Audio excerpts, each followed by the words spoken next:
కృత్తికా నక్షత్రం సుబ్రహ్మణ్య స్వామికి అభిషేకం చేసుకున్నాను. ఈరోజు వినాయకుడికి దీపం, కృష్ణుడికి పారిజాత పుష్పాలు పెట్టుకున్నానండి.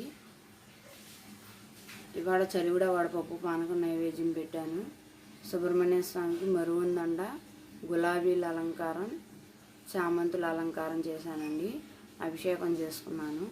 ఈరోజు ఇదిగోండి వెంకటేశ్వర స్వామి దీపం పెట్టాను, అమ్మవారి దీపం పెట్టాను. ఇదిగోండి మందారాలతో, చామంతులతో, గులాబీలతో, మరుగుంతో అలంకారం చేశానండి.